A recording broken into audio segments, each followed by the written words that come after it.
Welcome to another edition of Straight Shooting Sports Talk, and I'm your host, Dujane Bland, and we're talking NHRA, and it's brought to you by O-Line Speed Shop. Check them out at olinespeedshop.com for all your restoration and car restoration needs and part needs. Now, we talk about the hot topic that just all of a sudden jumped out at us that the NHRA threw on the drivers and out towards to the fans of the new oil down penalties that will be coming down and exercised ASAP from the NHRA. Now, these fines are going to be a little bit different than they were last year. No freebies, guys. You get penalized right out of the gate, and the penalties go up to steep money fines and number fines. If you look in the corner there, you'll find out what those penalties are and their dollar value. Now, when we look at these penalties and dollar values, when I first saw it, I was like, how can you do this? I mean, this makes no sense at all and really could hurt the sport. But I'm going to tell you, after listening to a few interviews over at WFO, our boys over there, radio, Alan Reinhardt, he had mentioned a very good point. You know, if these guys are smart enough to tune cars to go 320, 330 miles an hour in 1,000 feet, mind you, they're smart enough to keep oil off the racetrack. And I have to agree 100%. And that's why I am for and against this new oil down rule. Now, I'm going to explain why I'm for it. First of all, no fan likes to sit there and be hours on hours in waiting on a cleanup. It's boring. It detracts from racing. It detracts from the whole entire schedule. And that means you get out of the racetrack later. And that makes for a long day and can be a long weekend if you go all 3 days and there's oil downs every time you turn around. So I totally understand that. And I believe it was like 27 hours of downtime last year that fans had to endure and tolerate. I totally understand, and really, I don't like oil downs, and I definitely don't like waiting either. My wife hates them. To help people to get a little bit more tight with their tuning, coming up with new areas, new things to help keep the oil off the racetrack. Hey, we spent money and learning and a lot of R&D to improve safety, and we've done an excellent job at that. So now, why can't we improve the diaper systems on the motors themselves and exploring other avenues to keep oil off the racetrack? Oil on the racetrack sometimes ends up making one lane different from the other. Now, when they go and try to make that lane as good as it possibly can be, it's never the same after that major oil down. That also takes away and detracts away from racing as well. It doesn't make it very fun for the individual who doesn't have lane choice, that's for sure, especially when you have a one-lane racetrack due to a catastrophic engine failure and a major oil down. Now, reason why I'm not for it, I'm going to go with the lower teams and look at the lower teams and the smaller teams in the circuit. We look now, and Alan Johnson has no sponsor.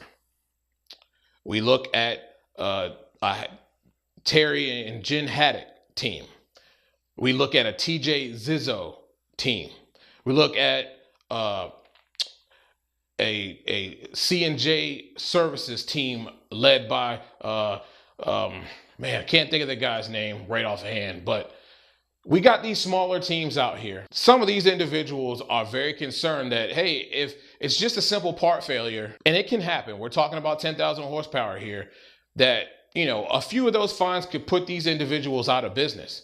And now we're looking at not fielding 16 cars, possibly not having full fields in the top fuel ranks because the lower guys can't afford to be out on the racetrack and make it to every race due to these high infractions, money wise. And I say that's something that they will have to look at. And the NHRA said that they are going to look at different avenues and look for ways of improving this penalty system.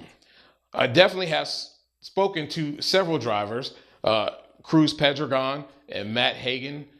Both of them seem to agree with this point system. Now, Cruz, in his interview with WFO Radio, had said that when he gets a penalty, if he does get a penalty, he's not going to be happy about it. But it's something he feels that needs to be done. It needs to be more emphasis on that so that people are paying more attention and doing more to not allow these oil downs to happen. And I have to agree with that. I think that's something that is going to help the sport and benefit the sport. And it's going to help us be on TV and have live shows, which in turn increases our fan base. And we all know that we love watching live drag racing. So as Matt Hagan said, if it's going to improve the sport and help benefit and promote the sport and enable them to have more live events, then he's all for it. I think we should give it time. It is some pros and cons of it. The cons can weigh heavy and could hurt some of the smaller guys. But I think in the long run, we will all benefit and the product on the racetrack will be even better. And we won't have to sit through hours and hours of downtime. So in other news around the NHRA, NHRA is coming out with a new promotion called Baptism by Nitro. This is an initiative to you as the already fan to encourage someone who has not been to an NHRA event to come to an NHRA event and be baptized by Nitro. Great idea. I love it. I kind of wish that I wasn't so addicted to the sport and introduced to it so I could have this initiative. They're looking to expand this initiative into different areas. Heard Cruz, Pentagon talking on WFO radio about maybe having fans come in and be able to give them a little bit of behind the scenes look, behind the ropes look at what they do with the cars, in the trailers possibly. He had several ideas. And if you can check that out in their archives and listen to that interview and hear a little bit more what he had to say on that. But I thought it was very, very interesting on the different ideas that he came up with that really would benefit and attract more people to the sport. And as we know, we don't have the big venues as NASCAR does, but we still want everyone and anyone who is interested in cars and loves cars to come out and really feel the thunder in the ground by going out there and being baptized by Nitro. So do your part. Bring a friend, bring a family member that hasn't been. Baptize them, baby. Because we know we love that Nitro. Nothing like smelling Nitro in the morning. So that's a great initiative that they have going there. Now, in other news, unless you were sleeping under a rock and you just coming out of hibernation for the racing season right now, John Force has moved his entire operation from Ford Castrol. As we know, last year, Peak was introduced and Chevrolet is now on board. Yes, he has gone back to his roots and he will be driving the SS Camaro, and I'm happy for him. I think this is great.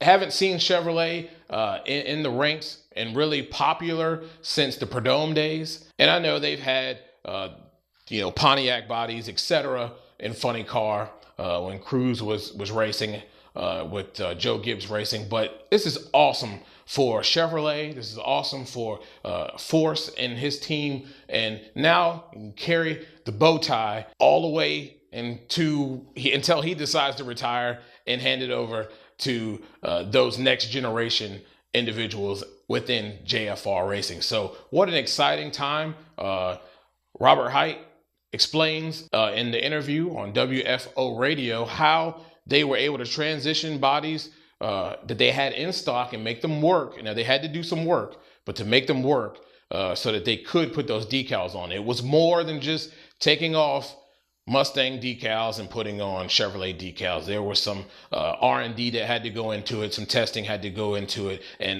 Chevrolet had to sign off on it as well as the NHRA. So you can check that out over there at WFOradio.com. That's a great interview on that as well. Also, Alan Johnson and Al-Anabi, bye-bye.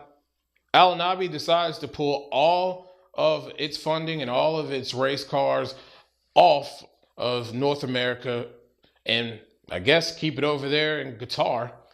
So Alan Johnson is without a sponsor, but he will be present at the Circle K Winter Nationals, and he will be present for the next race to follow. Everything else after that is up in the air, but from what it sounds like around the NHRA, he has some potential leads in finding a new sponsor, and I'm sure he will. Alan Johnson, a great tuner, a great owner, has been a part of the sport for a very long time. I don't see why anyone wouldn't be able to pick him up, and I know they'll find a sponsor and find a way to be out there for the entire 2015 season. Now, in other news, we look at Angelle Sampey.